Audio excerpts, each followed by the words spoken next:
What is up, Buck? I am Doug with D&E in the Garage. That is my first gen Dodge Dakota, and sadly she's been parked for about a week. And the exact reason why is visible right there. She's basically hemorrhaging engine oil. Ah, Christmas, bud, but from where? Well, that's what we're here today to find out.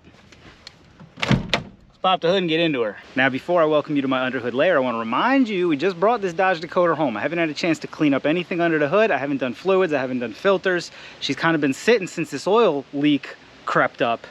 Let's get into it. Now in this 5.2, I actually found the leak. It started leaking on the 4th of July. As I pulled into my father's house for a 4th of July picnic, I realized I was billowing smoke and absolutely annihilating his not monkey with a toolbox driveway.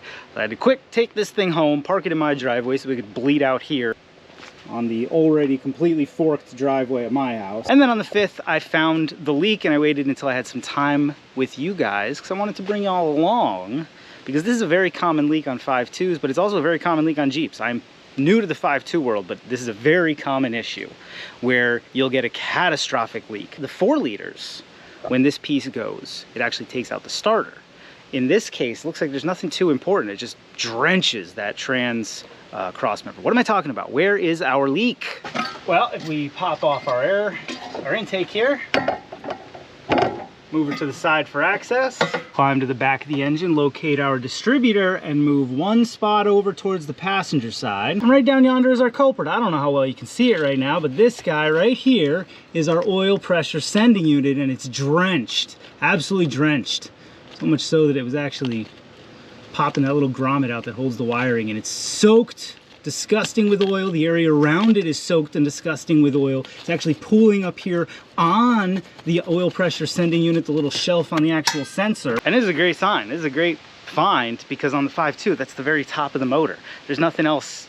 There's nothing else. So if your oil pressure sender on your 5.2 or your 5.9 or whatever is wet with oil, drenched with oil, that's what's leaking, bud. And it happens. I happen to have a new one right here, imagine that. As you can see, it's a pot metal sensor down here with a big plastic body, and they just break in any number of places, and they can seep or they can catastrophically go. Mine catastrophically went. The ones on the 4 liters are right on the side of the block. So when they go, they're dripping down the block, and they drip usually right on the starter. And I've seen them take starters out or gunk up starters to the point where they won't start, or mess up the connections, or just drip on it and make it a most disgusting starter you've ever seen. But it's a very common issue. It's the exact same oil pressure sending unit. Watch the video I have. There's a ton of good information on oil pressure senders. Without further ado, we got to fix this. Here's the last bit of information, then it's all downhill from here. Very much like O2 sensors, you kind of need a special socket to get this big honker out. It's approximately 1 1/16 inches. It's a little less than that.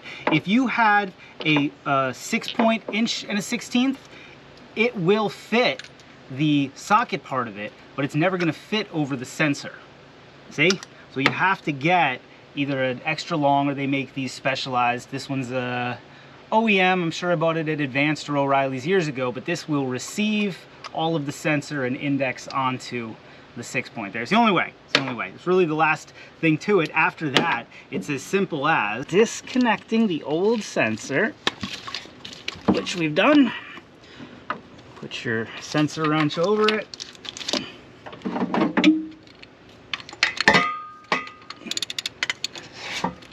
That one's only barely tight. We'll see if maybe that was part of her problem, but I don't think so.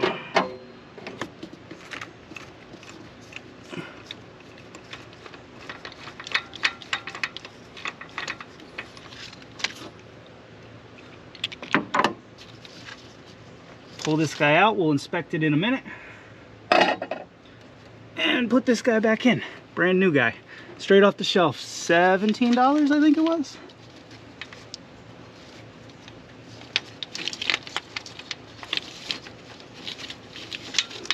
I know the visibility is 0, but this is about as easy as it gets for maintenance. There's really no way to screw this up. If you screw up putting an oil pressure sender unit in, buy a Tesla. This internal combustion thing ain't for you.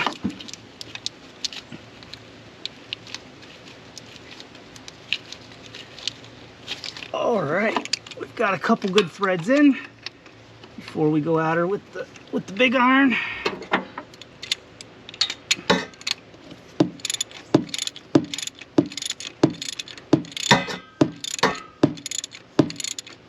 If there's a torque spec to this, I have no idea what it is.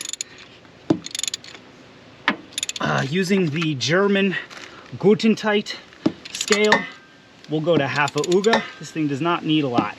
If it's seeping oil, you can always give it another one, but you can't back her off if you strip the threads out of her. That's half a Uga, again, by the German Gutentite scale. Let's go ahead and replace our two-wire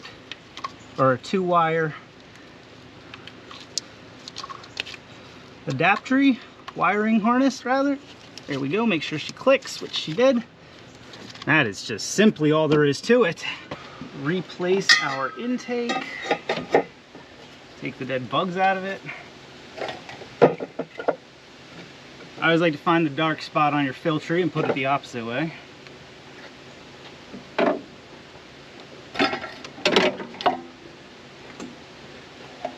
Put this back like, no, I'm just kidding.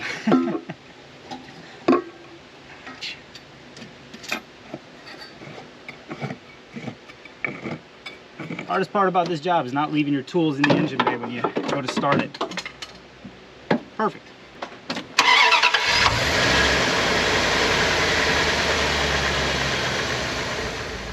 We're reading the same good oil pressure that we were before, so that tells me the old gauge was working, just leaking. The new gauge is working. Stands to be seen if that fixed our leak.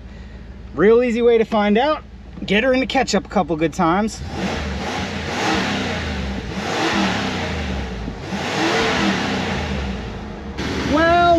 Well, would you look at that? Not a drip or a drop. I'm gonna let her run for 20 minutes while I clean up the garage. But come on, bud, that's problem sorted. Let's real quick go and look at that old one, see if we can see where it was leaking. Alrighty, friends, I don't actually see any physical damage except for a slightly excessive gap between the metal and the plastic. I don't know if maybe they can fail internally. Maybe there's a seal and then it allows to come out the top, because if you look, it's excessively, I don't know how well you can see, it's excessively oily in here. So I almost wonder if the oil was coming up through those pins. I just don't know. I will say, here's another interesting bit of trivia on this truck. When I brought her home, she was overfilled by like 1.5 quarts, which isn't great for your seals, and I don't know if maybe that can damage your oil pressure sender if the level's too high. I don't think so. I think you're more beating up your rear main seal, probably, I don't know, what seals take it the worst when you're overfilled.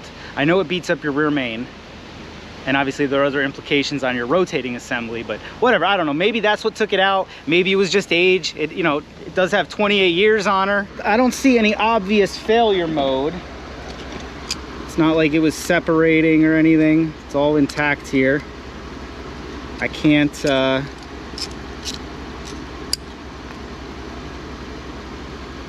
I don't know. I do think it was pushing up through there, and I wonder if that had anything to do with the level.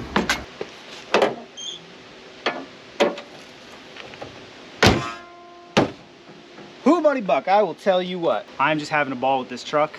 The fact that everything is easy, there's miles to work on it in there. If you're at all frustrated with modern vehicles, which I was, over the past 2 years, I've been saying a lot of stuff like cars suck. I told everybody I'm done working on cars. I just want to mess with boats and dirt bikes and lawnmowers. And I didn't want to mess with cars anymore. That wasn't it. I'm just tired of messing with modern cars. Go get you a 96 first gen Dodge Dakota with the 5.2, which is basically 1960s technology with some multi-port slapped on top, right? It's just great, and it's made working on cars fun again.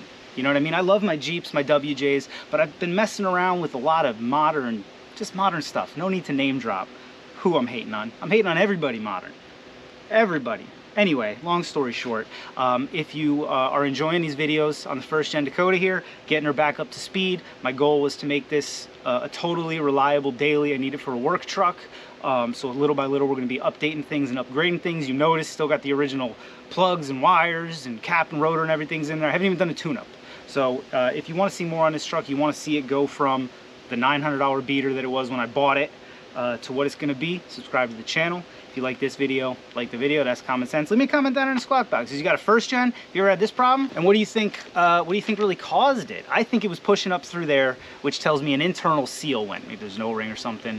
Maybe we'll cut one of these open this winter if we're really bored and see what's going on inside and do a video on it. Leave me a comment on that. If you got a first gen Dakota, tell me how much you love it, because I know you love it, because I am absolutely in love with this thing. Absolutely in love with this thing.